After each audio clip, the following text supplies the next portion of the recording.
السلام عليكم ورحمة الله وبركاته. دلوقتي هنبدأ بأكلتنا مكرونة. حطت المية وحطت الملح و- وحطت المكرونة اهي. بعد ما المية غليت. بعد ما المية غليت بإذن الله هنعمل مكرونة ووراك مسلوقة، وبعدين هنحمرها بالفيشيتار. أكلتنا النهاردة زي الأكلة الجاهزة يا جماعة.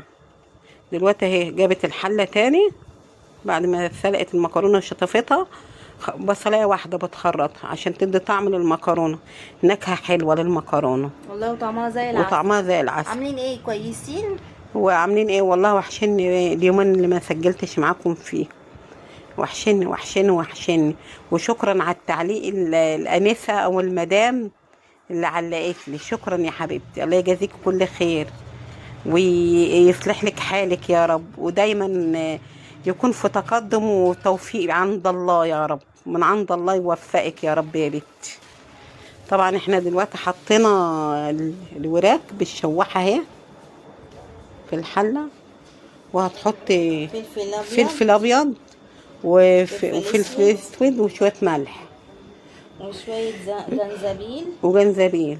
وهنا حطيت بهارات فراخ، وحطيت مرقة دجاج، بس اسمها المرقة دي سايبة جايباها من عند العطار من عند ولاد غيطة، جايبه الحاجه الحلوة ده الحلوه. في المطرية بس حاجاتهم حلوة. وهي هنقلبها. حطيتي بصله يا بابا؟ ما حطيتش، نسيت، او باين انا في المونتاج نسيتها، مش فاكرة، بس تقريبا في المونتاج نسيتها. مش عارفه حطت بقى في السلق بصلايه ولا ما حطيتش؟ حطيت، بس في المونتاج نسيتها. باين ما بانتش، ما ظهرتش. المهم ما علينا، بتقلبها اهي وهتتشوح تشويحه جامده، وهتحط لها الميه وتتسلق. انا حطيت لها شقشاق صغنن. وشكرا على كل واحد عمل لي لايك وفعل الجرس. حطيت حبه صغننه ميه، مش كتير يعني، مش كتير قوي يعني يجي كوبايه كده، وسبتها تتسلق شويه صغيره وخلصتها. قلتلي لايك بقى. هنا رجعنا هنا للمكرونه تاني، وحطيت الصلصه ضربتها، حطت الطماطم ضربتها، وهي حركه المصريين. طبعا لازم نعمل الخلاط بشويه ميه، يعني هننزل بقيه الطماطم. حطيت فلفل وملح وبس، وخلاص على كده. لما تتسبك الطماطم انا هحط المكرونه. المهم شكرا على بقى. كل واحد وكل واحدة بيتفرج عليا، وشكرا جميع البلاد كلها. مش هقول اسامي اي بلد، البلاد كلها اللي اتفرجت عليا شكرا. متشكرين متشكرين متشكرين. ويجعلكم يا رب دايما سندني وتدعموني عشان القناة تكبر بيكم وتسندوني بإذن الله. حطت المكرونة اهي وهنقلبها بالصلصة. حطيت المكرونة 3/4، ربع الأخير هسيبها شوية. طبعا الحمد لله رب العالمين. أكلة حلوة بإذن الله كده، بإذن الله. وكله نعمة من عند الله. أي أكل نعمله نعمة من عند الله. المكرونة دي سايبة يا جماعة بالكيلو، بس مكرونة طعمها زي العسل والله. حطيت ربعها الأخير. أقول لكم يا جماعة على حاجة. النبي عربي. أكياس مكرونة هي كلها عجين.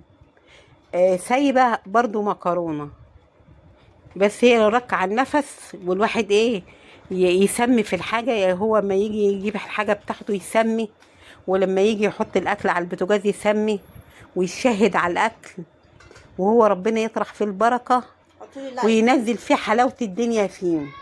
هنا بقى هنقلي الوراك. هتقلي بقى الوراك.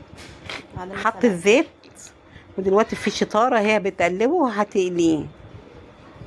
واكله بسيطه بس الحمد لله يا رب العالمين. يا رب يدومها علينا نعمه يا رب والستر من عند ربنا. طبعا كلت المكرونه وما كلتش البانيه عشان لسه الدكتور انا الدكتور منعني من الفراخ طبعا والحاجات اللي قلت لكم عليها. طبعا انا اكلت شويه مكرونه، بس المكرونه زي العسل. والحمد لله يا رب العالمين، كله نعمه من عند الله. عندي البت صنفور المحطه بتاكلها برضه. احنا عندنا قطه جميله بتحب الطبيخ والمكرونه والرز وفول وكل حاجه لها اكلها لها تاكلها. دي كانت انقاذ برضه الحمد لله، حاله انقاذ، وكان صدرها وجعها والله العظيم وكتاب الله. حطينا لها دواء بتاع الكحه بتاع الناس الكبار وخفت عليه.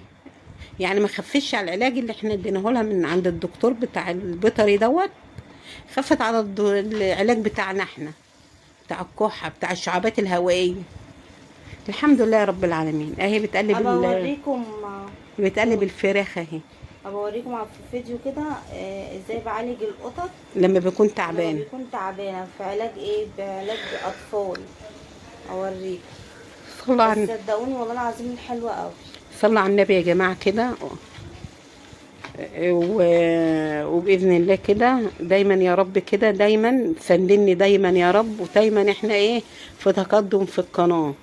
واي حاجه ايه انتوا عايزينها انا عينيا ليكم، ابعتولي وانا اللي انتوا عايزينه اعمله لكم، بس يكون في المقدره بتاعتي، لا يكلف نفس الا وسعها.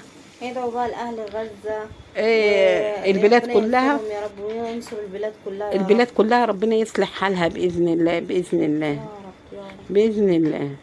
طبعا هي قالت البانيه اهو خلاص. ماني مين؟ الفراخ الفراخ الوراك. الوراك قالتها معلش بقى، بني. جاني بانيه.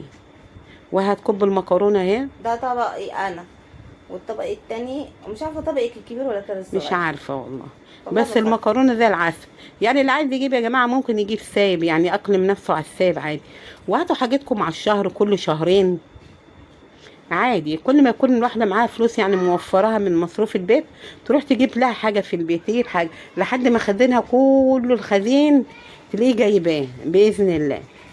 وبيتكم ده يا رب دايما يكون عمران بالخير ويا رب وبالستر يا رب عليكم.